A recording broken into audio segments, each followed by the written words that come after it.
झुरझुरु बहली बयरिया बिया डरिया डोलनी बिया डरिया डोललै हो। बहिनी ते ही तारा रोवै तिरियावा भोरे ही भोरे रोवेली हो। बहिनी ते ही निबिया तारा तिरियावा भोरे है भोरे रोवेली हो।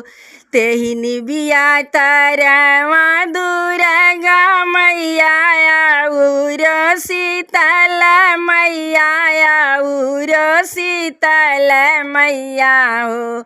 बहिनी सुनाली तिरियावा रो धनवा तो दुख सुख पूछली हो। बहिनी सुनाली तिरियावा रो धनवा तो दुख सुख पूछली हो।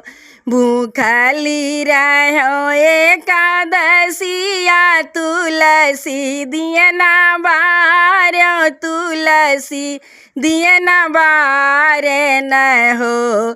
मैया द्वादशी के बाभना खवायन लालन नाही पायन हो। मैया द्वादशी के बाभना खवायन लालन नाही पायन हो। सबके दुअरिया दियना बार आंगन लाल खेल आंगन लाल खेल हो। मैया हमारा दुअरिया नियार को खिया दुख रोइल हो।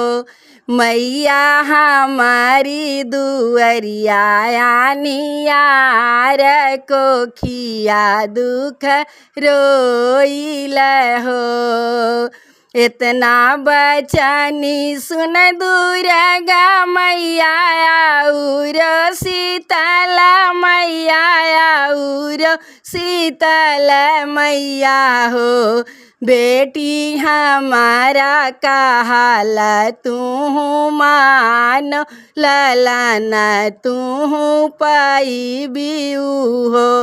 बेटी हमारा कहाल तू मान ललन गोदी खेली हाई हो। बेटी हमारा कहाल तू मान ललन तू पाइबू हो। 9 दिन कई नवरातम बरतिया बेटी राहु बरतिया बेटी राहु हो।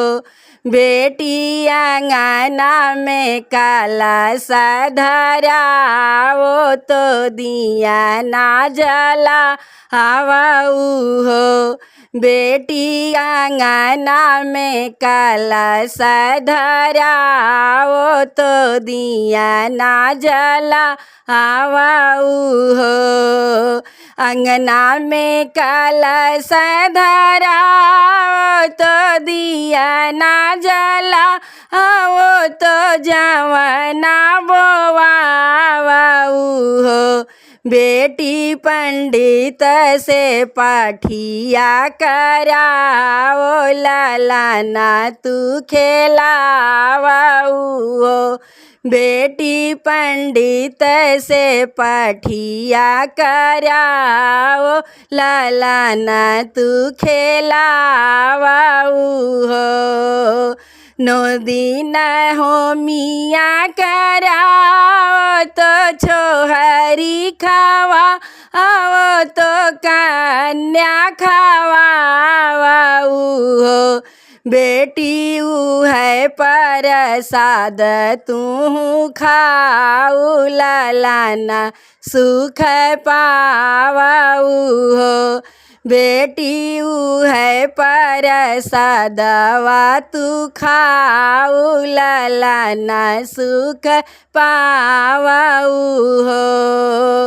तू तो जगत की हो मैया तो शीतल भवानी दुर्गा महारानिया हो।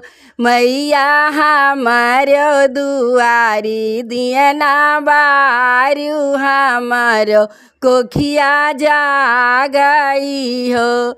मैया हमारो दुआरी दियना बारू हमारो कोखिया जागई हो।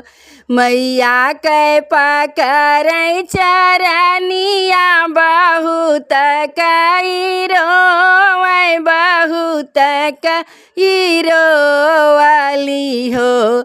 मैया करब मैं तुहरी बरतिया विधेन सेती करबई हो।